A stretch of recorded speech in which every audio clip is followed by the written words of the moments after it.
अस्सलाम वालेकुम viewers, I am Hina Mahjabeen. I hope you all will be fine. हम study कर रहे हैं CS 708 सॉफ्टवेयर रिक्वायरमेंट इंजीनियरिंग का कोर्स, जिसका है लेक्चर नंबर 9। पर लेक्चर स्टार्ट करने से पहले अगर आप मेरे चैनल पर न्यू हैं दैन प्लीज़ मेरे चैनल को सब्सक्राइब कर दें और बेल आइकन को क्लिक करना मत भूलिएगा ताकि अपकमिंग लेक्चर्स का नोटिफिकेशन आप तक पहुँच जाए। लाइक भी कीजिएगा, शेयर भी कीजिएगा। Okay ji, let's start from today's topic, that is about requirement engineering process, and we have to discuss only one step, that is requirement elicitation. Requirement engineering process detail में हम start से study करते आ रहे हैं। आज हमने जो पढ़ना है, देखिए इसके डिफरेंट स्टेप्स हैं। जो फर्स्ट स्टेप है रिक्वायरमेंट एलिसिटेशन प्रोसेस है और इन्हीं स्टेप्स को हम डिटेल में वन बाय वन लर्न करेंगे। लेकिन आज जो हमारा स्टेप है रिक्वायरमेंट एलिसिटेशन का है, वहाँ से स्टार्ट करना है। और रिक्वायरमेंट एलिसिटेशन में क्या क्या चीज़ आ जाती है? User needs, domain information, existing system information, regulation, standard etcetera. ठीक है, ये सारी चीज़ें आ जाती हैं जो कि डिस्कस की जाती हैं इस रेंज में। तो requirement elicitation process, that is the first step of requirement engineering process. We have to discuss about it today.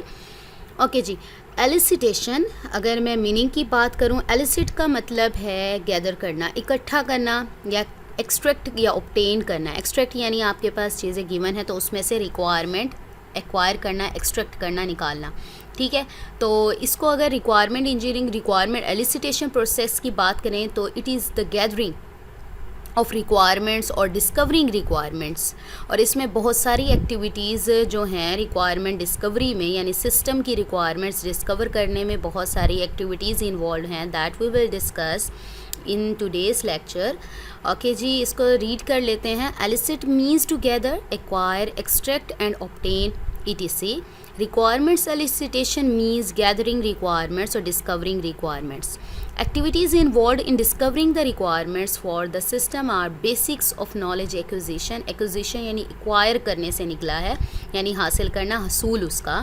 तो किस तरह से आप नॉलेज जो है इनके बारे में हासिल कर सकते हैं। These are the sources of knowledge acquisition that are reading, यानी आपको कोई डॉक्यूमेंट गिवन है, आप रीड करके हासिल कर सकते हैं नॉलेज। लिसनिंग यानी लोगों से सुनते हैं, जैसे तो आपको जैसे ट्रेंड्स का पता चलता है उस तरह से हासिल हो सकता है। आस्किंग, लोगों से पूछ कर, जैसे इंटरव्यूज़ करते हैं आप रिक्वायरमेंट्स के बारे में पूछ सकते हैं। ऑब्जर्विंग, जैसे कुछ लोग काम कर रहे हैं तो आप देखते हैं कि आपका जो सिस्टम है उसमें किस किस चीज़ की रिक्वायरमेंट है जिसको फुलफ़िल करने की ज़रूरत है। Next is requirement elicitation techniques. जो टेक्निक्स यूज़ होती हैं वो इसमें individual, group, modelling and cognitive. इनको डिटेल में नेक्स्ट लेक्चर्स में हम इंशाल्लाह पढ़ेंगे।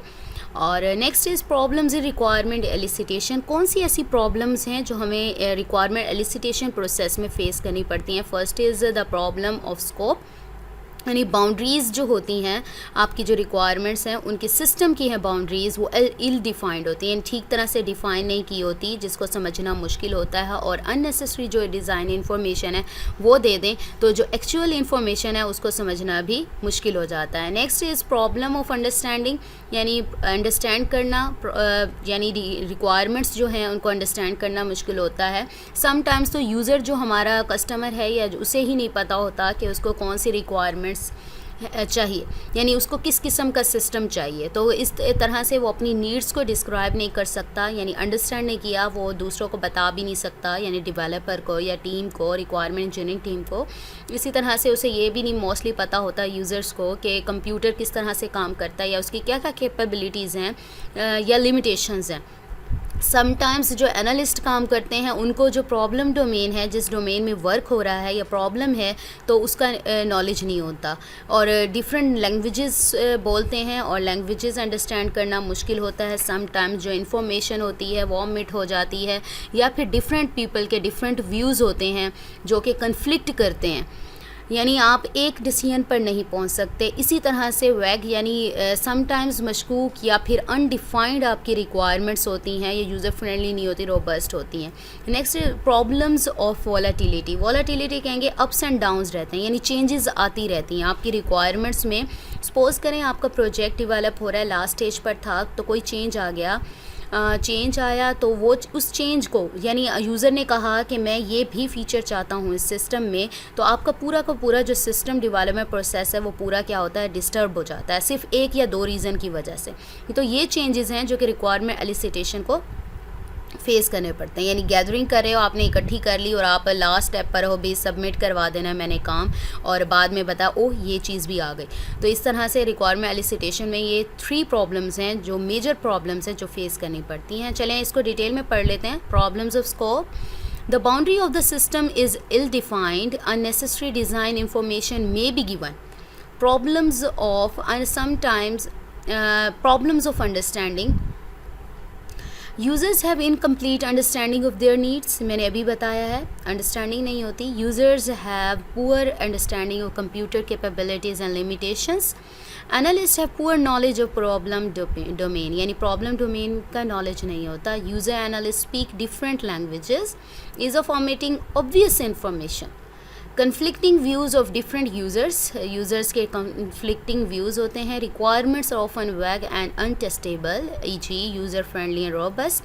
Next problem is the problems of volatility. Requirements evolve over time and hence there are some requirements which are bound to change during the system development process due to one reason or the other. यानी with the passage of time changes आते रहते हैं, ठीक है, उसकी वजह से problems होती हैं। Next is context in requirement elicitation process. कौन सी ऐसी चीज़ें हैं यानी सियाको सबाक में या उसके कॉन्टेक्स्ट में आती हैं। It is important to consider the context in which requirements being elicited, कि आप इन चीज़ों के बारे में रिक्वायरमेंट्स गैदर करते हैं यानी ऑब्टेन करते हैं। रिक्वायरमेंट्स एलिसिटेशन प्रोसेस में be followed in the following context. किस किस चीज़ के बारे में, किस फील्ड के बारे में, किस एरिया के बारे में आपको इन्फॉर्मेशन चाहिए होती है। First is organization, then is environment, then is project and last one is constraints imposed by people. यानी ऑर्गेनाइजेशन में क्या हो रहा है, यानी ऑर्गेनाइजेशन को चलें स्टेप बाय स्टेप इसको देख लेते हैं। Organization submitters of input, users of output, ways in which the new system change the business process. यानी ऑर्गेनाइजेशन जो है आपकी, उसके बारे में इंफॉर्मेशन लेनी है कि इनपुट कौन देंगे, कौन से लोग हैं जो काम करेंगे इस ऑर्गेनाइजेशन में, या किस किस्म के, जैसे सोशल एंड कल्चरल की बात की थी, इश्यूज़ होते हैं। इसी तरह से आपको देखने की ज़रूरत है कि कौन से लोग हैं या किस किस्म के लोग हैं, किस बैकग्राउंड से लोग हैं जो आपकी ऑर्गेनाइजेशन में इनपुट देंगे यानी अपना काम करेंगे। आउटपुट, अब यूज़र्स ऑफ आउटपुट, अब जो आपका सिस्टम डेवलप होगा यानी आपकी जो रिक्वायरमेंट्स बनेंगे या किस तरीके से उनको यूज़ किसने करना है और किस तरह से आप न्यू सिस्टम में चेंजेस कर सकते हैं, या आपका जो बिज़नेस प्रोसेस रन कर रहा है उसको किस तरह से आप लोग चेंज कर सकते हैं। ये ऑर्गेनाइजेशन के बारे में इंफॉर्मेशन हो गई, एलिसिटेशन हो गई। नेक्स्ट है एनवायरनमेंट के बारे में।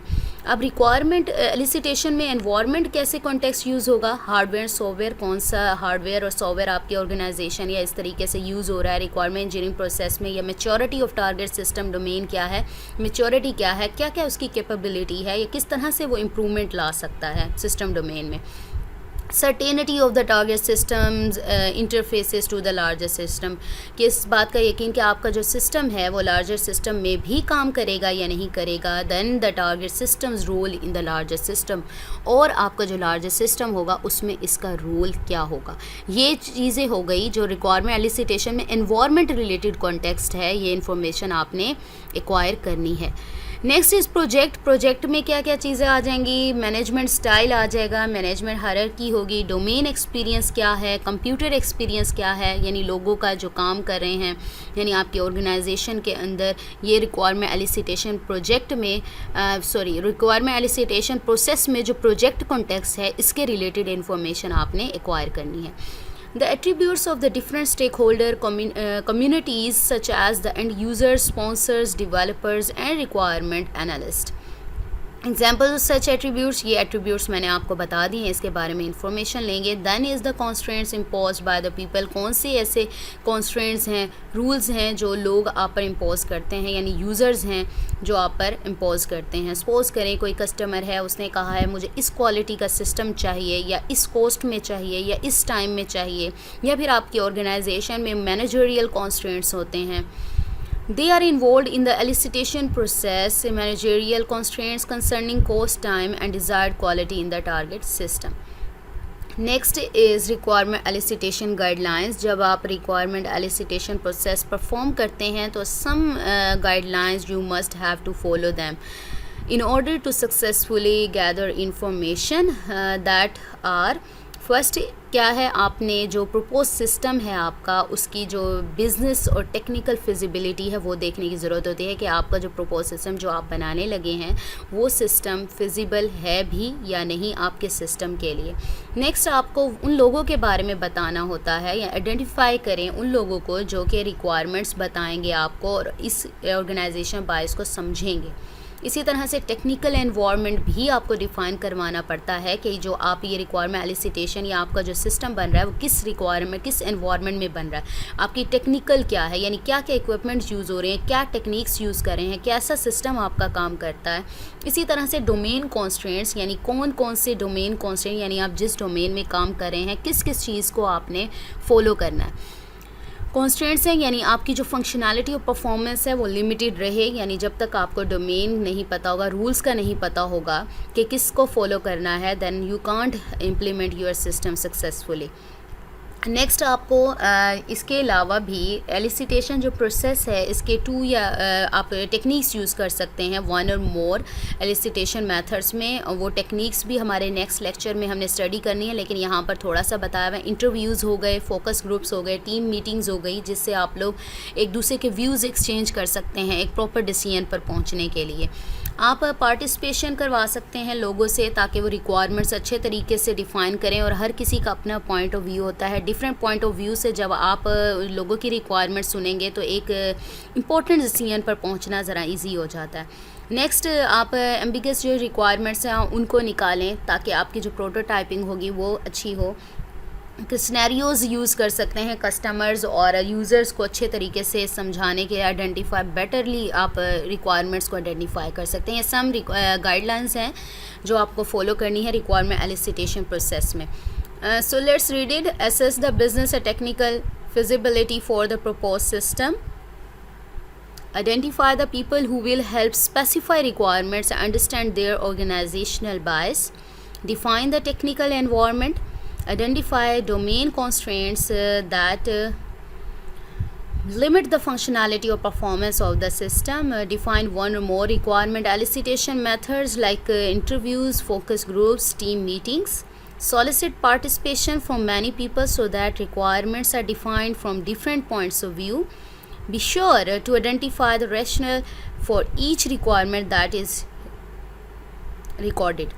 Identify ambiguous requirements as candidates for prototyping. Create usage scenarios to help customers, users better identify requirements. ये मैंने आप लोगों को पहले समझा दी हैं, ये कौन सी गाइडलाइंस है जो आपने फॉलो करनी है और मैंने अभी रीड कर दिया। अच्छा जी, एंथो मैथडोलॉजी ये है नस्ली, जैसे नस्ल निगारी कहते हैं, या आप कल्चरल जो बैकग्राउंड है वो लोगों का देखते हैं। इस तरह से जो इन्फॉर्मेशन कलेक्ट होगी, यानी आपके जो मीनिंग है वो किस तरह, यानी looks for behaviours that may be different in specific culture. यानी ये एंथो मैथडोलॉजी में क्या है, looks for behaviours that may be different in specific culture but which have the same underlying purpose और मीनिंग। यानी पर्पस और मीनिंग सेम होगा but specific culture होगा, ठीक है, डिफरेंट हो सकता है वो। अब किस बेस पर डिफरेंट हो सकता है, कन्वर्सेशनल एनालिसिस डिफरेंट हो सकती है, मेजरमेंट बॉडी सिस्टम फंक्शंस आ सकते हैं, नॉन वर्बल बिहेवियर स्टडीज़ आ जाएंगे इसमें, डिटेल्ड वीडियो एनालिसिस, ये सारी चीज़ें इसमें डिस्कस की जाएंगी। Next is requirement psychology. अब रिक्वायरमेंट साइकोलॉजी का क्या रिलेशनशिप है, errors in statements can happen in two places. Psychology की बात हुई यानी आपकी परसेप्शन की बात हो रही है, परसेप्शन ऑफ फैक्ट्स रियलिटी, यानी रियलिटी समझने में डिफरेंट व्यूज़ हैं, डिफरेंट पॉइंट ऑफ व्यूज़ हैं हर किसी के। Linguistic representation one this perceptions personal reality, यानी ज़बान यानी लैंग्वेजेस के लिहाज से परसेप्शंस जो हैं डिफरेंट प्रेजेंटेशंस हो सकती हैं डिफरेंट परसेप्शंस की। तो पर्सनल रियलिटी क्या है उसको समझना थोड़ा सा मुश्किल होता है। To remove these errors requirement should be reviewed during and after elicitation. तो रिक्वायरमेंट इस तरह के जो एरर्स हैं उनको रिमूव करने के लिए तो रिक्वायरमेंट एलिसिटेशन जो प्रोसेस है उसको के दौरान रिक्वायरमेंट्स को रिव्यू करना चाहिए। बार बार रिव्यू करेंगे, जितने एरर्स होंगे बार बार आप लोग इनको रिमूव कर सकते हैं, डिटेक्ट कर सकते हैं। नेक्स्ट यूज़ केस मॉडलिंग, ये जो यूज़ यूज़ केस मॉडलिंग के बारे में आप लोगों ने सॉफ्टवेयर इंजीनियरिंग का जो सब्जेक्ट है उसमें पढ़ा होगा, तो इसको इतना ज़्यादा डिटेल में नहीं करेंगे। इधर डिफाइन एक्टर्स है, ब्लैक बॉक्स यूज़ केसेस सबको पता है। यूज़ केस मॉडलिंग में क्या है, जब डायग्राम बनाते हैं यूज़ केसेस होते हैं और एक्टर्स होते हैं, यानी उनका एक्टर्स का वर्क क्या है। The functional requirements of the system are defined in term of use cases actors, ठीक है, क्या फंक्शनल रिक्वायरमेंट्स के थ्रू। The use case descriptions are behavioural view, यानी बिहेवियरल किस तरह से एक्टर्स बिहेव करते हैं, यूज़ केस डिस्क्रिप्शंस बताती हैं हमें। बाद में डिस्क्रिप्शंस भी राइट करते थे ना, बिहेवियरल व्यू बताते थे, ठीक है। तो ये सॉफ्टवेयर इंजीनियरिंग का जो आपका कोर्स है उसमें यूज़ केस मॉडलिंग के बारे में इन डिटेल गिवन है। So we have completed our today's lecture, that was lecture number 9। I hope समझ आ गई होगी। नेक्स्ट आज हमने क्या स्टडी किया है, requirement engineering process. First step that is requirement elicitation. Requirement elicitation means gathering requirements or discovering requirements, and various activities are involved in discovering the requirements for the system. That the basic knowledge acquisition is from reading, listening, asking, observing. Then we see about requirement elicitation techniques, that individual, group, modeling, cognitive, and see problems in requirement elicitation. 3 problems: problems of scope, problems of understanding, problems of volatility. Next we see context in requirement elicitation process, the context about which we have to collect information. Requirement elicitation process are organization, environment, project, constraints imposed by the people. Next we learn about requirement elicitation guidelines. These are the guidelines that we have to follow in order to successfully perform the requirement elicitation process. Next we see the ethnomethodology, that looks for behaviors that may be different in a specific culture but which have the same underlying purpose or meaning. Next we see the requirements and their psychology and use case modeling. I hope समझ आ गई होगी। सो lecture तो complete हो गया। अगर कोई queries हैं या फिर कोई कन्फ्यूजन है तो आप लोग मुझे वीडियो पर कमेंट कर सकते हैं या फिर ईमेल कर सकते हैं। ईमेल आईडी मैं अपनी वीडियोस के डिस्क्रिप्शन बॉक्स में देती हूँ, वहाँ से ले सकते हैं। मुझे अपनी दुआओं में याद रखिएगा, अपना ख्याल रखिएगा। टेक केयर, अल्लाह हाफिज़।